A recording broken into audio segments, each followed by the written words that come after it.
when you're talking about a high school student or athlete, even a middle school athlete, that is a very different scenario than an adult.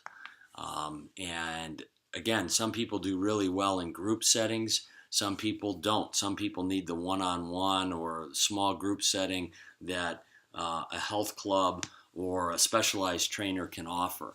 And I think the first thing and most important thing is you got to be brutally honest with yourself.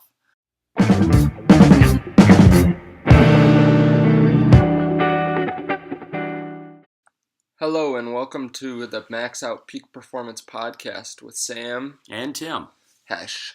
So today we're talking about how to determine the best workout program and trainer for you. Some people don't need to have actual trainers. Some people want trainers. There are a lot of different programs that you can have. There are a lot of different gyms that you can have, especially today because so many are popping up and the social media covers all these different places a lot better than they used to, so you realize how many there are around you. So starting off, I think, there are so many different programs for speed, quickness, strength, balance today. How would someone figure out which one's best for them, Dan? Well, I think a part of it has to be a question, or the question needs to be answered. What am I training for? And that may necessarily mean simply what sport am I training for, but I think that's oversimplistic. I've had any number of football players tell me that they need to be more explosive, they need to be quicker, they need to be able to move faster, and not just in a straight line, but laterally. And I'm not picking on football players, but your traditional bigger, faster, stronger type of programs don't at all address that. The faster you get, it can be a function of speed training. It can be just that you're stronger. It can be just that you're bigger. But unless you train for exactly what you want to accomplish, the fact that you're going to a trainer doesn't necessarily mean anything. And I think it's really short-sighted to look at a program that simply says we can make you bigger, we can make you stronger, because by default you do get quicker, but it's not necessarily what you want. So I think that's really important to understand.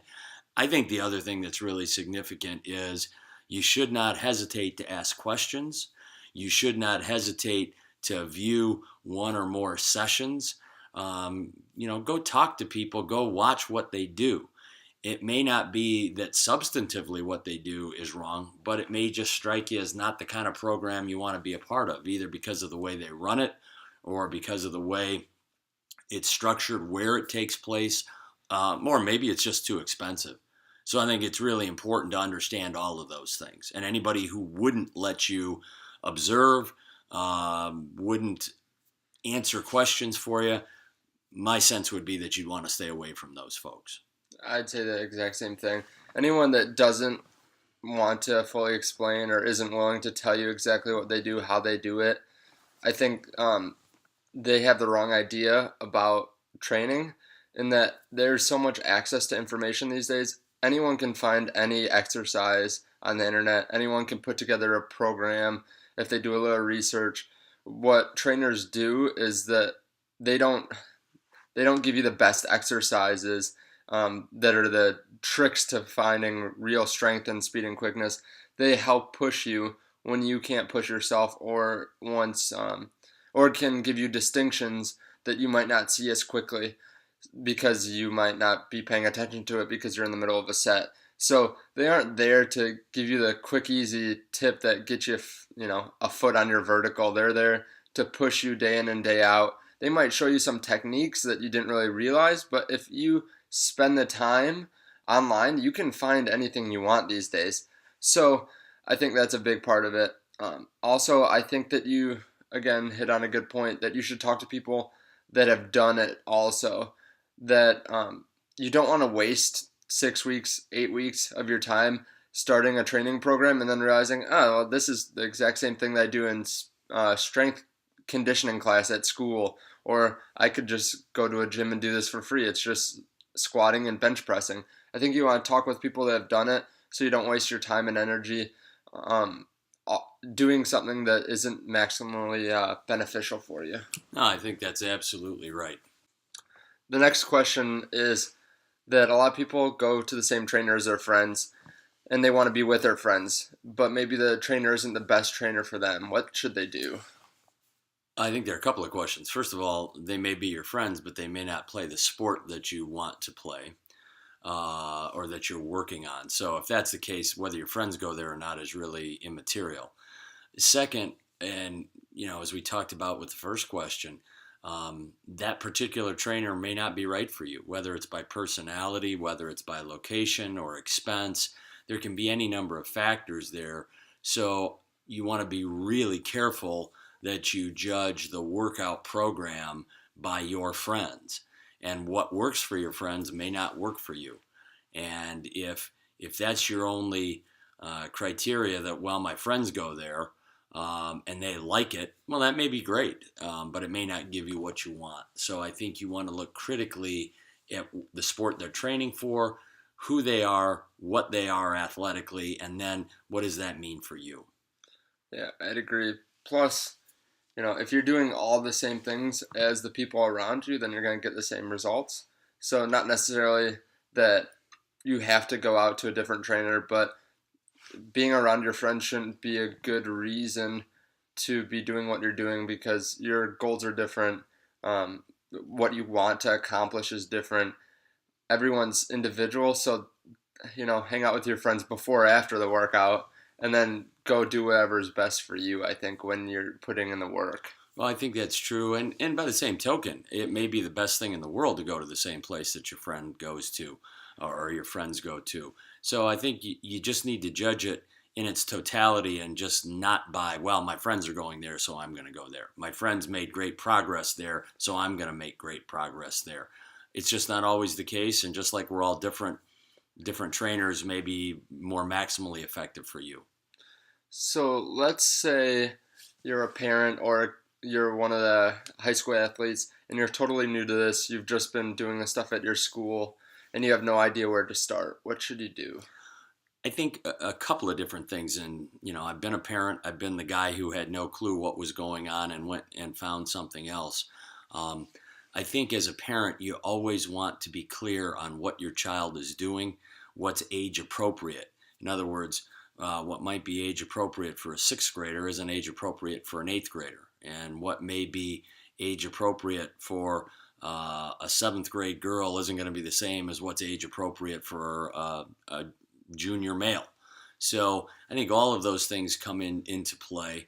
I think also whether it's asking coaches, whether it's asking trainers at the school, and I'm talking about the kind that tape ankles and work on injury rehab and things like that, or again, as you said earlier, because there's just a wealth of information out there, whether it's a simple Google search, whether it's talking to other people. Let's say if you play club volleyball or your daughter does, they may know, other folks on her team may know who they go to train. But I think with all of the wealth of information out there, sometimes the biggest factor is just admitting you don't really know and going and finding out. And whether that's talking to people, doing an internet search, or whatever it might be, I think you don't want the easy answer and the quick answer. You want the right answer. Yeah, I'd agree with all that. I don't think I'd really have anything to add there because I think that pretty much covers it. So let's say someone wants to get in shape themselves and they want to know, do I even need a trainer or should I just go to the gym myself and, try some different things? Well, I think there are a couple of different issues there. When you're talking about a high school student or athlete, even a middle school athlete, that is a very different scenario than an adult. And again, some people do really well in group settings. Some people don't. Some people need the one-on-one or small group setting that a health club or a specialized trainer can offer. And I think the first thing and most important thing is you got to be brutally honest with yourself. If you know the only way you're going to do a workout Freudian slip, a workout program is to go to a health club and be somewhere or be part of a group setting, then that's what you need to do.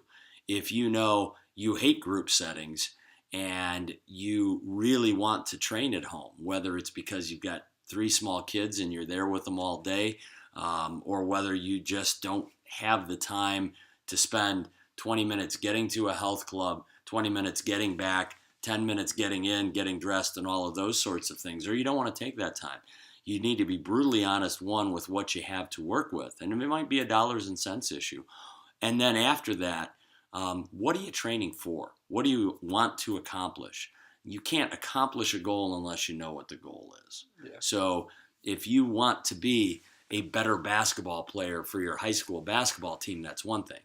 If you're 25 or 30 years old and you can feel the pounds creeping on, and what you really want to do is get in shape so that you can play more with your young kids, or just be more active generally, whatever it might be, find the goal first, and then know yourself, ask yourself those questions about what I like to do, what I don't like to do, and then go from there and find the source of that. And truly, whether that's a walking club or,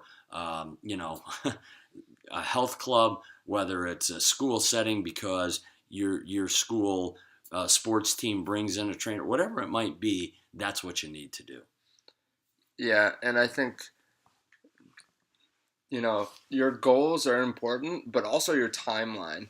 Of course, if you want to be the best high school athlete, you only have, even if you start in 8th grade, you only have 4 years or so to train. So you can't afford to go 2 years and realize, oh, well, this didn't really work that well. Let's start something else. Of course, you can make large gains in a couple of years, but my thinking is you want to be as good as you can be as soon as you can be so that you can progress even faster. So you don't want to go 2 years without, having someone helping you along the way, making small distinctions to get you to the top of your sport. Well, if you're a 25-year-old and you're just trying to be healthy, it's pretty obvious to most people what you have to do to be healthy. You have to eat healthy and you have to do some sort of exercise.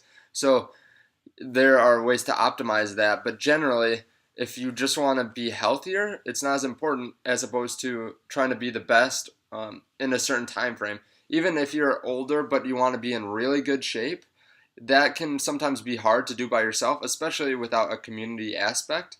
But in groups, people can push you and you can have a sense of being. So maybe on your worst day, you can still push out and do something great at the workout.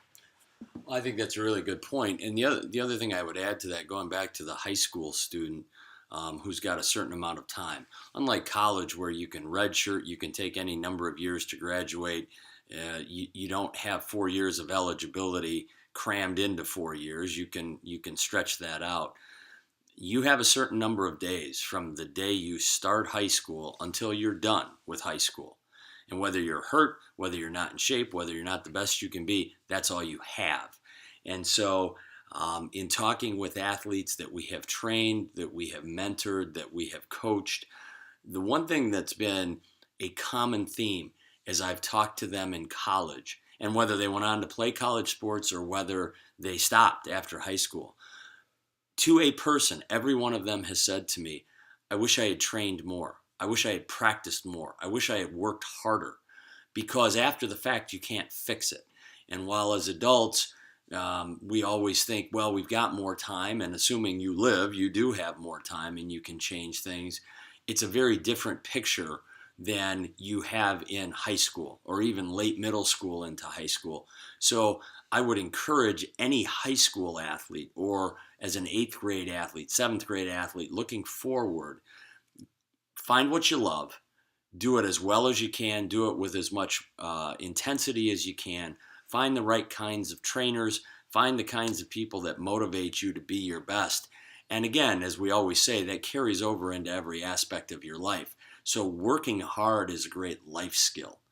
The fact that you can work hard and really, really, really spend a lot of time working at something that is your passion now, even if that's sports in high school, that carries over to studying in college. It carries over to work when you get out of college or trade school, whatever it might be.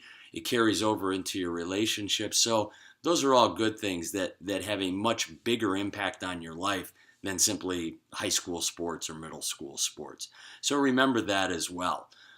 When there's a time component to it, and you have to be within that time limit, or it's not going to be a benefit, you really don't want to waste a day. You certainly don't want to waste a week, and you absolutely don't want to waste a month or a year, anything like that.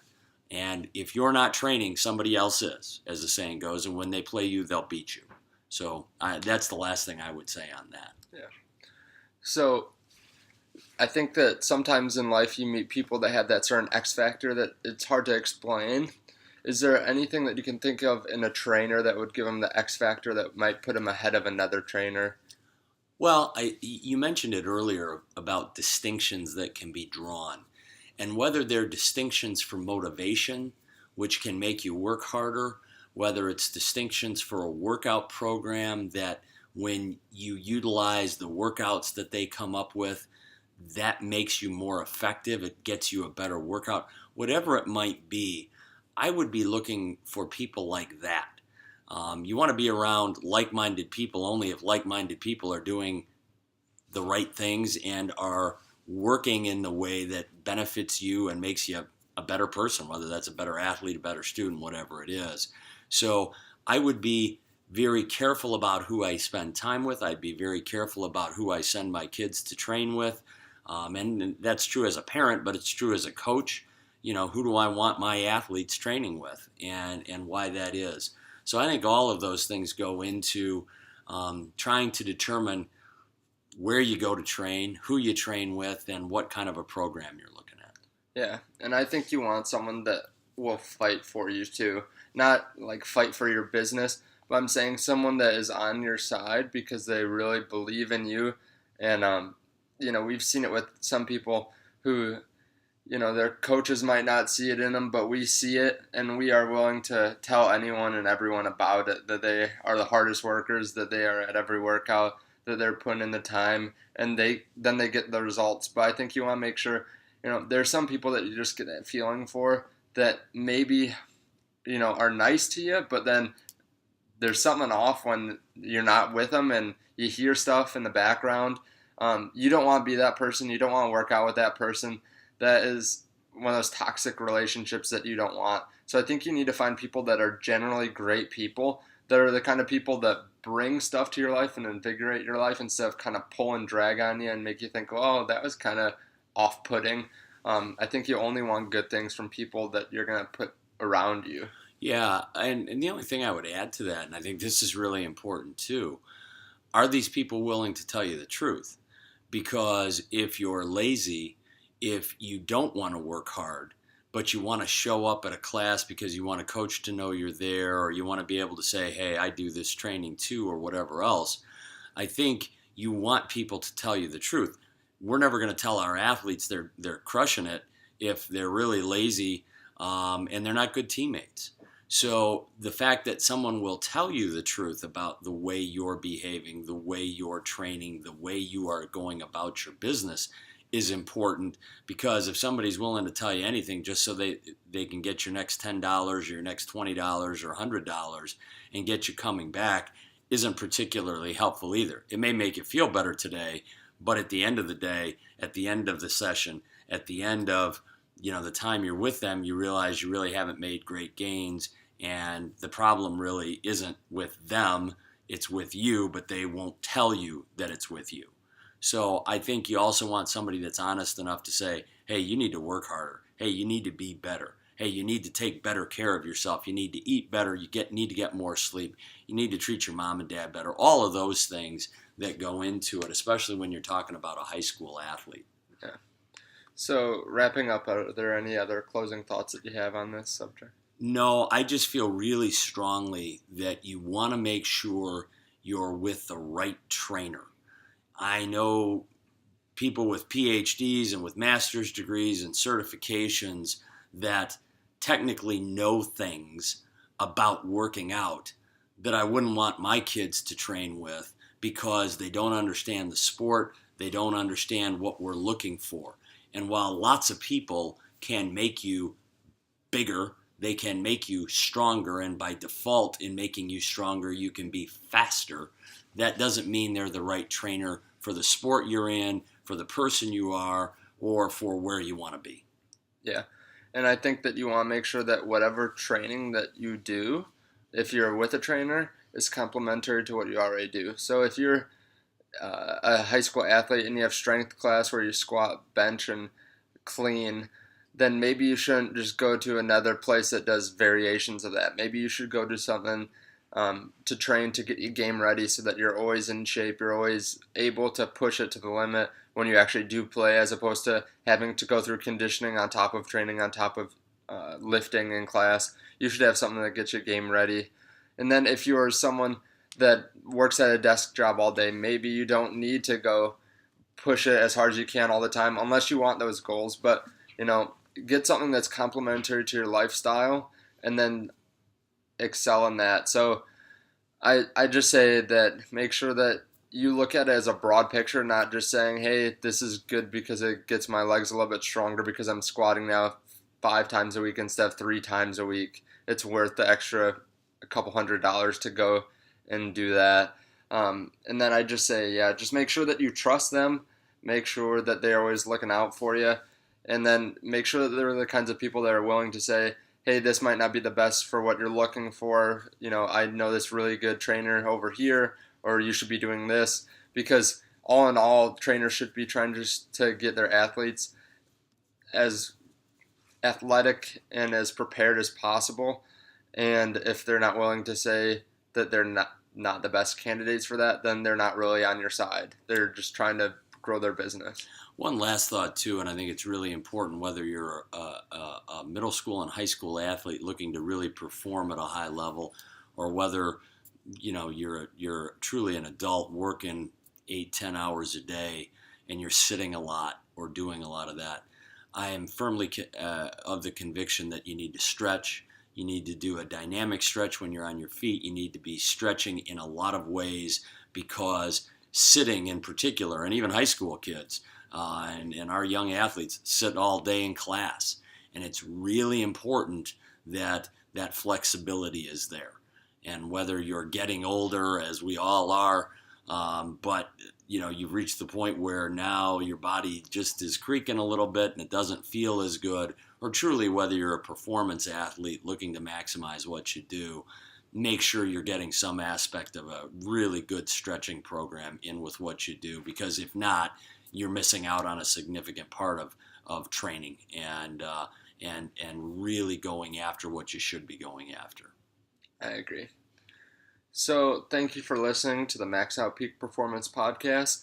Please like, comment, and subscribe below. If you have any questions or have any topics that you want us to cover, leave them down there also. And we will see you in the next podcast. See ya. Thanks.